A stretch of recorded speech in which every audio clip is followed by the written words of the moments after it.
So here we go. Here comes the white flag. Black Key Bulls over around turn 2. A huge gap between second place. This looks like it's going to be Black Key Bulls. The last time they won the Little 500 was in 2014. Here they come around turn 3. They're running away from the entire pack. Here comes Black Key Bulls and Kevin Mangle. They are your 2017 Little 500 champions. Oh my gosh, what a race. And a very big opportunity from Brandon Aubrey. About 28 yards out, the shot on goal, and it's in! It's in! And Notre Dame wins! What a golazo there from Brandon Aubrey, and his teammates crowd him in midfield, and Notre Dame has won the game. And now here's the 0-1 pitch from Kiefaber. And that's a fly ball deep out to right field. Going back, gone! Goodbye baseball, Craig Dedelo. Dedelo, his 6th home run on the season. And the Hoosiers have tied this one up at 1 here in the first. And now here's the 1-0. And there's a fly ball out to left field. There is no doubt about that one. Out of Bart Kaufman Field goes Luke Miller. And the Hoosiers draw 2 runs closer at 7-3. He got all of that one. And now here goes that green flag. Let's go racing at the 67th Little 500. Joe Krahulik leading it through turn 3, and they slot in very nicely there. 1, 2, 3 in that qual order. So what should we be looking for here early in this race, kind of establishing positions? Again, your first set, it's all about trying not to make mistakes and get to the front. You can see Black Key Bulls got out very nicely. Now they're in that 4th spot as Joe Krahulik pulls off. Oh, and we have a wreck over there in turn 3 already, very early on in this race. And the judges will only throw the yellow flag if there's down riders, and it looks like we're going to stay green. Looks like that's 26 Sigma Pi, 22 is down, that is Phi Delta Theta. And there goes our yellow flag. And we are going to have a yellow flag. Wow, that was quick. So, yep, right there, exactly what you were talking about. We you had that bunch of riders and just an overlap of a wheel in the back. And so that's why it's important to qualify up front. And here's the replay. Looks like somebody slipped there on the outside, coming around that turn on the outside. Looks like that was Sigma Nu right there. As we see Andrew Goodwin come onto the bike for Bears out of that 11th spot. Riley Figg, one of the leaders of that team. And Bears is an interesting story. They were formerly Wright Cycling, but now it is just Forrest as the only Residence Hall team. And now it is, I guess, Mother Bears Cycling, if you will, for that Bears team in the 11th spot. Coached by former cutter rider Chris Wojtowicz. He was a champion of the Little 500 in 2000, and he knows how to race. So he's got some good knowledge in the pit for that team. And again, one of their key riders, Riley Figg, we're looking for a possible sprint contender. And speaking of Bears, let's go learn out a little bit more about that team. When the Wright Cycling team found out last fall. So we're back to a green flag. That's Charlie Hammond out front for Black Key Bulls.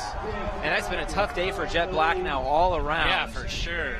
As they were in that tangle up with Beta around turn 4. Now their coach goes out on a stretcher.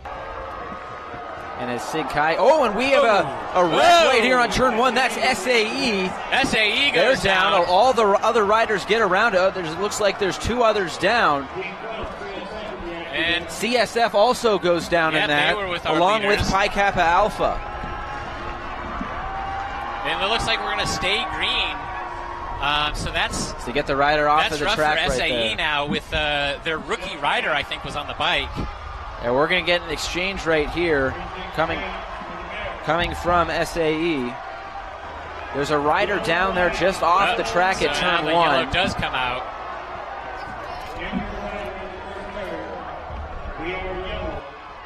Ooh, and SAE. And a botched exchange there from SAE, so they just lost a lot of ground right there. As we try to get a look at who this is on the screen. Looks like that's Phi Sigma Kappa. And I think it was just a rub of wheels of one of our teams that was a couple of laps down. And here is a replay of this. So it was after that Sig Kai exchange, and it looks like just... No, it was in front of him. So, yeah, I think that it was just kind of those guys in the pack, and they kind of got caught up with one another.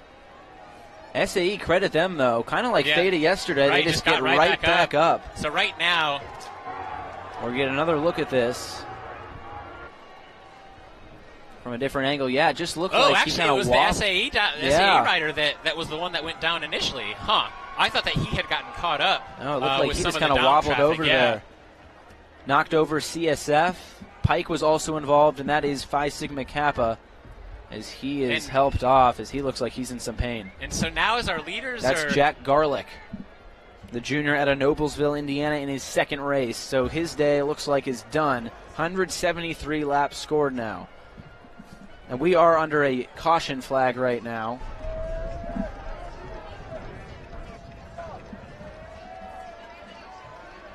And now we're back to green.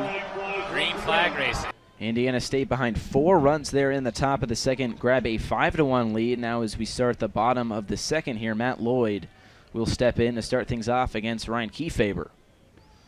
And the first pitch is in there for a strike. Hoosiers got their lone run behind Craig Didelo's solo shot to right in the first. But now they have some more work to do here as he takes a big hack at that one, but comes up empty. It's 0-2. Hoosiers have a long way to crawl back, but despite the fact that this game is about 50 minutes old, we have not completed 2 innings. Slow pace to this one with a lot of wild pitches, a lot of walks, a lot of hits. Here's the 0-2. He tries to check his swing. Did he go? Third base umpire says no. So that'll be ball 1. It's now 1-2. Kiefaber tried to get him to go fishing on that one. Kiefaber's dealing an awful lot of soft stuff. These crafty lefties out there. And now here's the 1-2. And that one also in the dirt, misses low. It's 2-2. He's slowing it down. That's 73 miles an hour. They're attractive just until you start to swing, and then you realize, maybe I shouldn't have swung at that one. The bottom just falls out of it. Yeah. It makes batters look terrible when it's working. And now here's the 2-2 from Kiefaber. And that's a fly ball into center field. Roselli ranging over into left center field. He is battling the wind, and that'll actually be the left fielder Kyle Moore who ends up making the catch. Those flags are flapping out there, but nonetheless, it's one out here in the second for Indiana. Possibility of some miscommunication out there, but they resolved that successfully in the end. And we can close the book on Indiana reliever Cameron Beecham. He lasted just 2/3 of an inning, gave up 4 runs, 3 of them earned on 4 hits. He had 1 strikeout and also walked 1. And now here comes Logan Sowers, maybe Indiana's best power hitter. 4 home runs on the season. Hit his first home run last season against these Indiana State Sycamores. He ended up with 2 in that game. In the extra inning game against the Sycamores that Tony Butler ended with a walk-off. Hitting only .226 right now, though. It seems like kind of a do-or-die guy. He's going to get a lot of power numbers, maybe not so much the singles. Some of my favorite hitters are the do-or-die guys. It makes for some excitement here as he can hit with some pretty far. Could get a run on 1 pitch, we'd take it. And here's the pitch, and that's a line drive into right field, and that's a base hit for Logan Sowers. So, as we said, no singles. There he is with a base hit into right. A base knock is good, too. Got to get something started here. And the second hit of the night for Indiana. Sowers went with that pitch over there to the right side. And moving the line along for Jake Matheny. Matheny had some trouble behind the plate here in these first 2 innings. We'll see if he can redeem himself at the plate. Well, you know he'd love to produce something here. Matheny comes in batting .224, hit those 2 home runs in that opening weekend against Oregon State and Gonzaga out there in Arizona. Surprise ballpark, beautiful ballpark out there. And he swings right through that first pitch. It's 0-1. I just recently visited ballparks in Arizona for the first time this spring, and we were over at the Diamondbacks Park. That's a great one. Which is Salt River Fields, I think it's called. And they share it with the Rockies, and it's beautiful. Yeah. Beautiful spring training site.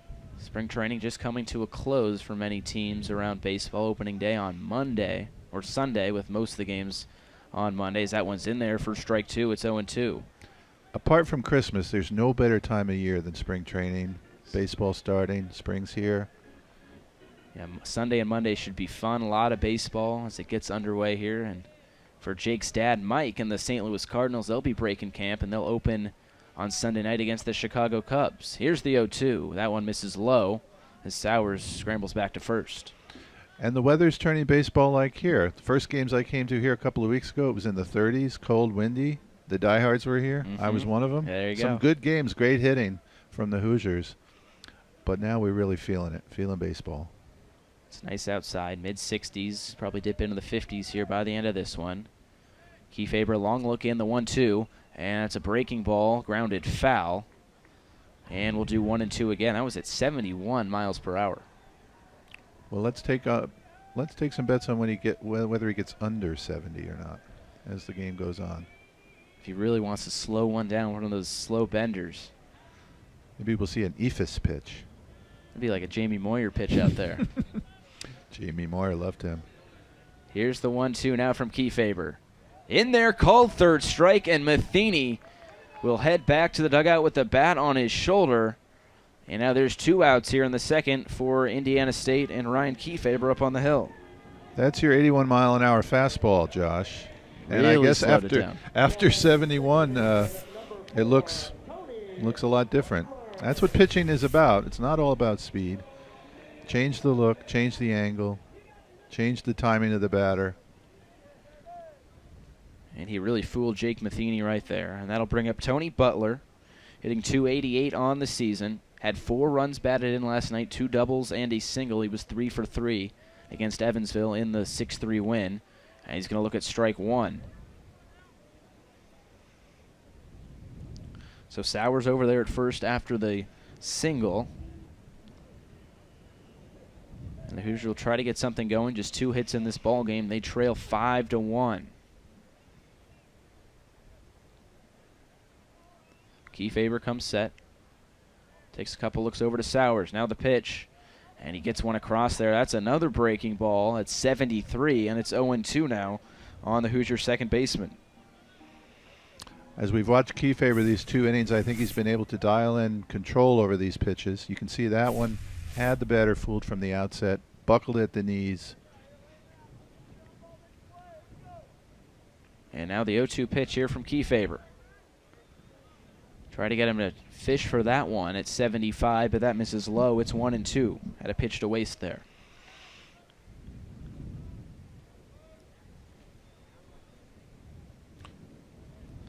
So Indiana looking to keep their hot streak going. They've won 5 in a row. And now here's the 1-2. And did that get his jersey? No, it misses just inside, though. The lights are on here at Bart Kaufman. It's getting into that twilight period. That may be playing a role, too, here in terms of visibility of the pitches. That one just missed Did not hit inside him. there. Yeah, the light's just starting to take effect here. The sun setting here within the next hour. Now the 2-2 misses outside, and Butler has worked the count full at 3-2. Is that pink camo, or is it just Looks to be pink camo out pink there camo? for sorority night, I guess. I like the camo and pink combo. So you can support the military with the camo and breast Yeah. cancer with the pink. And here's the 3-2 pitch. Sauer should be going with the pitch, and he wisely does not go too early and gets back to first.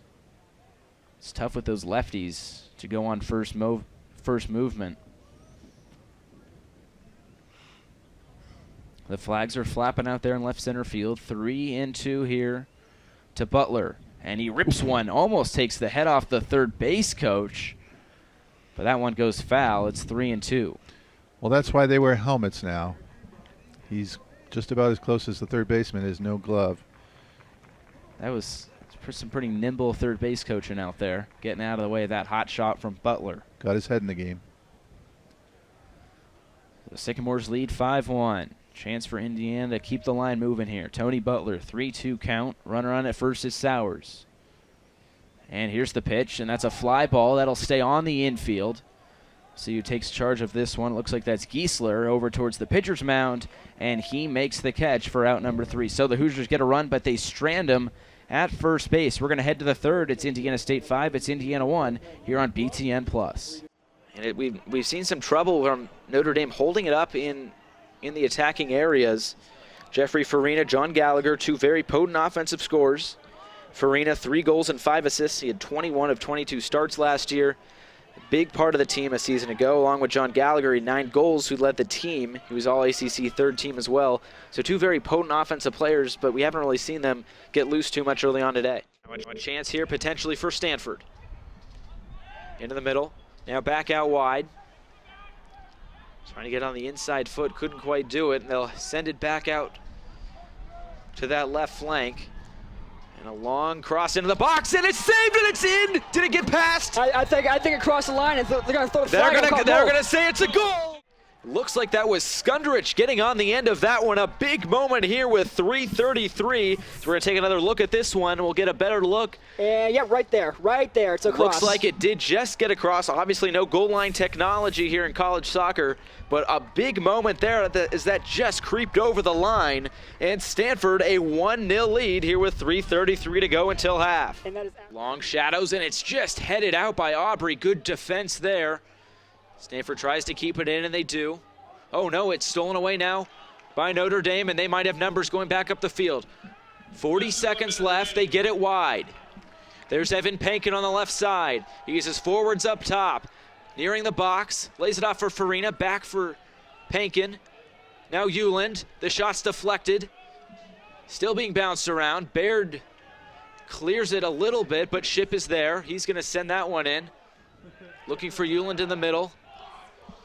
And now it's cleared again, and 15 seconds left. Habrowski trying to track this one down, trying to get it back in. They might have one more chance. We're at 10 seconds. Baird heads that one out, and it looks like we are headed for extra time here in Game 1 of the Adidas IU Credit Union Classic.